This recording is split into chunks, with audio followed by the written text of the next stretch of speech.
উপস্থিত আমার সহযোগীবৃন্দ, ট্রাক সমিতি, এলাকার সাধারণ রোগী, সাধারণ জনসাধারণ এবং আমার রিপোর্টার ভাই বোনেরা, আপনাদের সবাইকে আমাদের সংগঠনের পক্ষ থেকে আসসালামু আলাইকুম, শুভেচ্ছা এবং অভিনন্দন।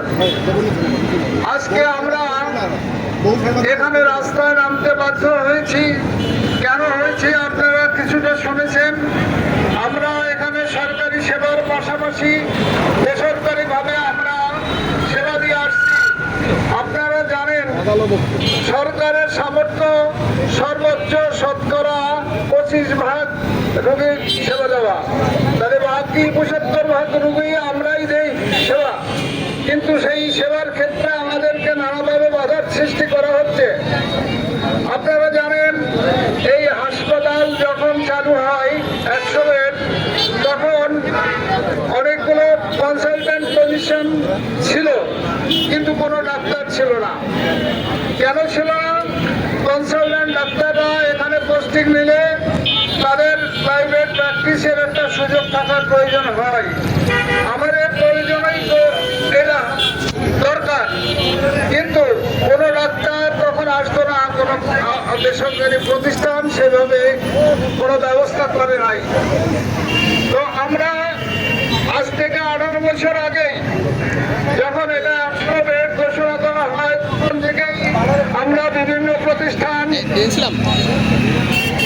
নানা ধরনের কনসালটেন্ট বিশেষজ্ঞ ডাক্তার লড়াইলে আহ্বান করি এবং সেই সূত্রে এখানে কিছু কিছু ডাক্তার কয়েকটা ডিপার্টমেন্টে জয়েন করছে এবং সেবা দিচ্ছে। আপনারা জানেন এই মুহূর্তে মাত্র 4টা ডিপার্টমেন্টে বিশেষজ্ঞ ডাক্তার আছে: সার্জারি, শিশু, গাইনি, আর কোনটা অর্থোপেডিক্স। এই কটা ডিপার্টমেন্টে আমাদের সরকারিভাবে ডাক্তার আছে, কিন্তু এছাড়াও আরো অনেক ডিপার্টমেন্ট আছে যেখানে কোনো ডাক্তার নাই। ডাক্তারগুলোকে আমরা ঢাকা, খুলনা, রাজশাহী, যশোর বিভিন্ন জায়গা থেকে বিশেষ ব্যবস্থায় আহ্বান করে এখানে সেবা দেই। আমি সেই ডাক্তারদের প্রকৃতিগুলো বলছি, যেমন চর্ম, যৌন অ্যালার্জি, নাক কান গলা, কিডনি, বক্ষব্যাধি, গ্যাস্ট্রোএন্টারোলজি, ইউরোলজি, রিউমাটোলজি, মেডিসিন, হৃদরোগ ইত্যাদি বিষয়ে আমাদের এখানে বাইরে থেকে ডাক্তার এনে আমরা সেবা দিয়ে থাকি।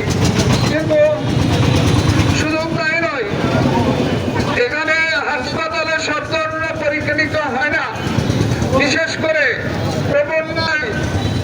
Serum electrolyte, endoscopy, colonoscopy, echocardiogram এরা সহ নানা ধরনের ইমিউনোলজিক্যাল, সিরোলজিক্যাল এবং মাইক্রোবায়োলজিক্যাল পরীক্ষা নিরীক্ষা সমূহ এখানে হয় না, যেটা অতি জরুরি।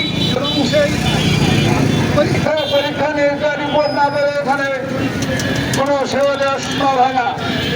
এবং এই সমস্ত রোগীদের সেবা দিতে গেলে আমাদের স্যাম্পল কালেকশন করতে হয়, কিন্তু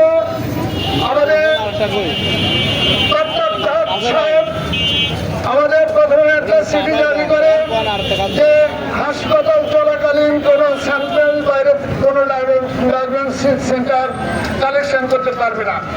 ভালো কথা, আমরাও সবাইকে জানিয়েছি যে হাসপাতাল চলাকালীন আমরা কেউ ওখান থেকে কোনো স্যাম্পল আনবো না, তবে আগে পরে দেওয়া যাবে ওনার নির্দেশনা। এইভাবে আমরা সবাইকে জানাই, কিন্তু পরবর্তীতে দুদিন পরেই উনি ছিলেন যে 24 ঘন্টা কেউ হাসপাতালে স্যাম্পল কালেকশন করতে যেতে পারবে না। এটা তাহলে কি হলো? তাহলে সরকার এই সেবাটা দিক, সেখানে যে রোগী থাকে সেই রোগীগুলো সেবা দিক, তারাও সেটা দিতে পারে না, যার ফলে রোগীগুলো এখান থেকে বিভ্রান্ত হয়ে সেবা না পেয়ে আমাদের নল থেকে বাইরে কাজ চলে যাচ্ছে। তাহলে আমরা বেসরকারি ভাবে নলবাসীর সেবার জন্য যে আয়োজন করেছি সেই সেবার কাজ থেকে আমরা বঞ্চিত হচ্ছি। ভাইয়েরা, আমরা আরো জেনেছি, উনি আবার বলছে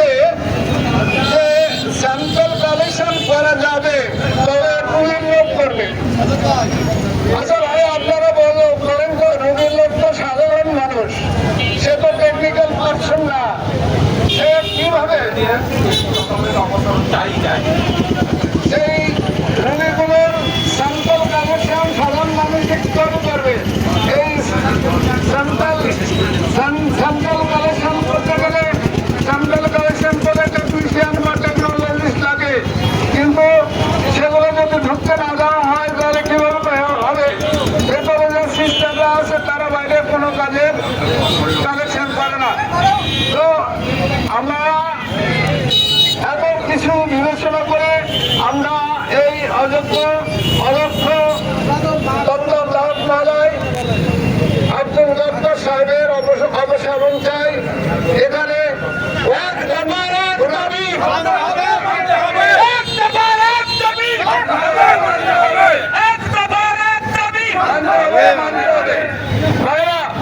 ওনার দুর্নীতি অনেক কথা শুনেছেন। আমি আর একটা নতুন কথা বলি, এখানে ভায়া টেস্ট হয়। এমআরটিএসপি একটা ডিপার্টমেন্ট আছে বেসরকারি, তাদের মাধ্যমে ভায়া টেস্ট হয়। এটা কিন্তু বিনামূল্যে হওয়ার কথা, কিন্তু উনি এখানে 100 টাকা ফি নিয়ে এই ভায়া টেস্ট গুলো করান এবং এই টাকা ওনার নিজের পকেটে যায়। তো এইভাবে বিচার করে আমরা আর ওনাকে এখানে দেখতে চাইলাম।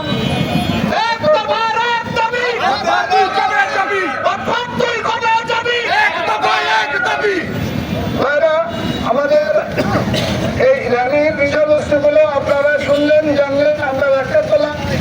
আপনারা যারা প্রিন্ট মিডিয়া আছেন তারা এটা প্রকাশ করবেন যাতে সবাই জানতে পারে, প্রশাসনের নজর যায়, যাতে নগরবাসী সেবা পায়।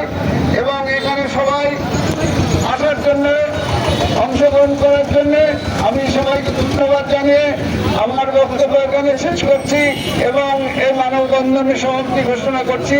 তবে বিশেষ ঘোষণা, আপনারা যারা এই প্রোগ্রামে জয়েন করেছেন আপনাদের সবার জন্য একটু হালকা নাস্তা।